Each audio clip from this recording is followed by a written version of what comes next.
Kita berjumpa lagi dalam channel YouTube dan TikTok Jalan Doa dalam pembahasan seri pengajaran Aku Ingin Melihat Allah buku yang pertama. Pada bagian yang ke-12 ini kita akan berbicara mengenai asketisme Teresian.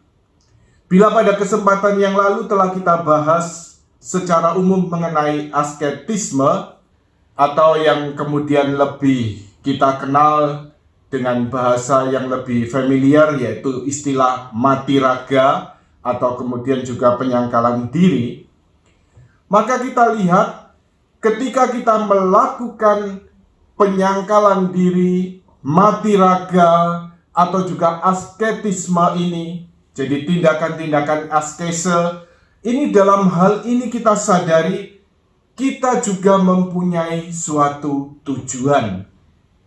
Mari kita dalami dari apa yang dinyatakan Tuhan Yesus dalam Injil Matius bab 13 ayat 44, di mana Tuhan sendiri memberikan perumpamaan tentang kerajaan surga.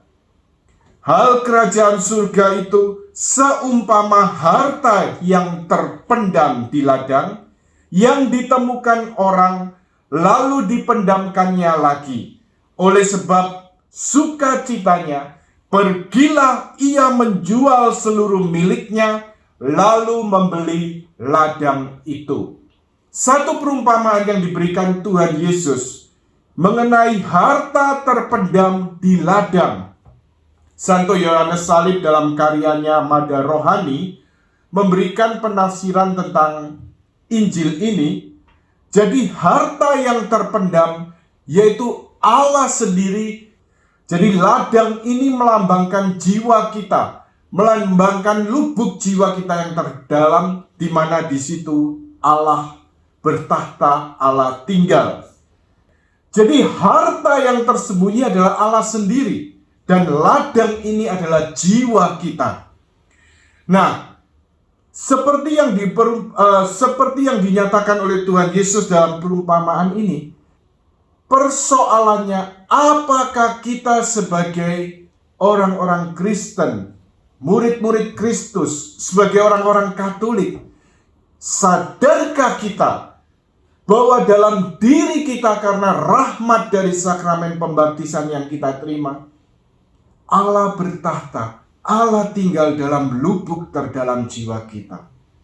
Apakah kita juga seperti saudagar atau pedagang ini yang sungguh-sungguh mengetahui nilai dari ladang itu, sehingga apa yang dia lakukan? Dia tahu di dalam ladang ini ada harta terpendam. Dia tahu nilai ladang ini. Lalu kemudian dia jual segala miliknya untuk membeli ladang ini. Karena dengan membeli dan mendapatkan dan mempunyai ladang ini, berarti dia juga mempunyai harta terpendam tersebut. Satu pertanyaan, apakah kita sungguh-sungguh sadar akan nilai dari harta terpendam, yaitu Allah sendiri yang tersembunyi dalam lubuk terdalam jiwa kita?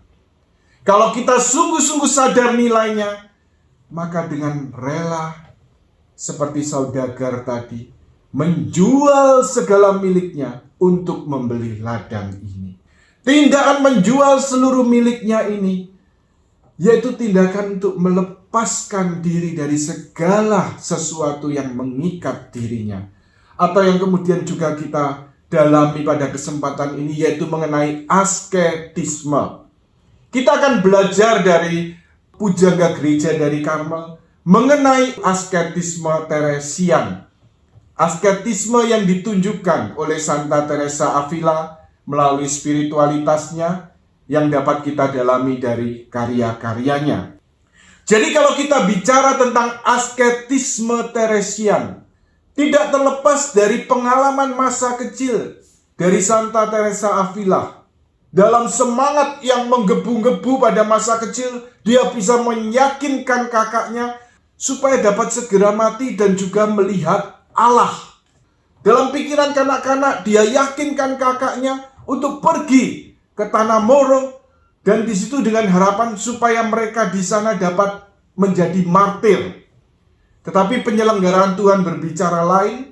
Mereka bertemu paman mereka di perjalanan, dan setelah menceritakan semua niat mereka, ya tentunya pamannya kemudian membawa mereka pulang kembali ke rumah.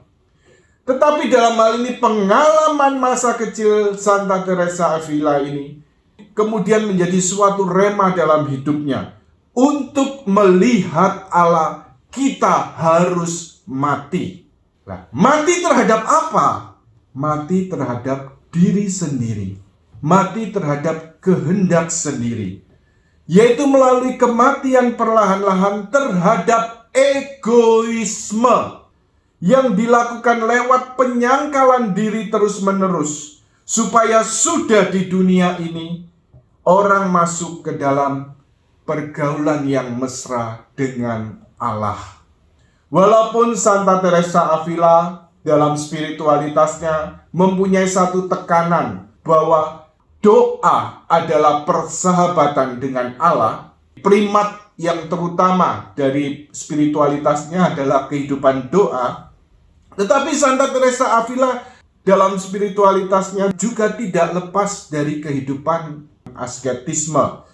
Karena itu beliau juga menekankan doa tidak dapat disertai mencari kesenangan sendiri, yaitu dalam karyanya Jalan Kesempurnaan, bab 4, artikel 16. Tetapi kemudian kita lihat juga dalam konteks zaman yang berbeda, dewasa ini sedang terjadi suatu arus rahmat yang baru, yaitu melalui pengalaman pencurahan Roh Kudus. Paus Fransiskus berkali-kali dalam berbagai kesempatan menekankan bahwa pencurahan Roh Kudus dalam pembaharuan karismatik Katolik ini merupakan suatu arus rahmat baru dalam gereja. Dan ini sungguh-sungguh artinya apa?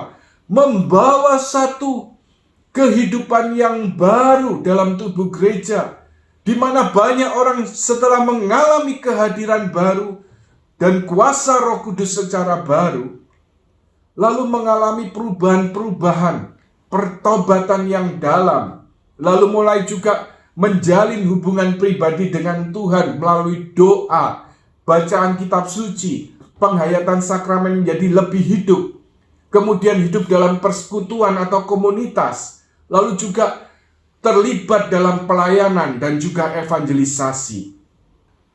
Karena pengalaman perjumpaan pribadi dengan Tuhan Yesus Kristus melalui kuasa Roh Kudusnya ini, inilah yang kemudian mengubah hati banyak orang. Sehingga hidup doa, banyak sharing-sharing, hidup doa menjadi begitu indah. Banyak orang kemudian berdoa dan membaca kitab suci, khususnya juga melalui Lectio Divina. Orang juga mengalami pengalaman-pengalaman rohani. Tetapi juga perlu kita sadari, kita belajar dari para pujangga gereja dari Karmel ini, bahwa di tengah segala pengalaman-pengalaman doa, hiburan-hiburan rohani yang memang juga sangat nikmat dan juga sangat diinginkan jiwa, tetapi kita tidak boleh berhenti di sana. Kita akan belajar terus dari para pujangga Karmel ini.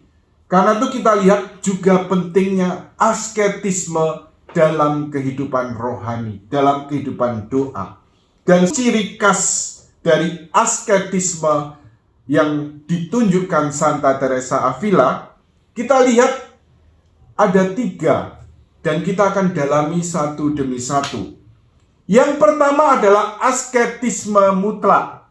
Yang kedua, asketisme yang disesuaikan. Yang ketiga, asketisme progresif.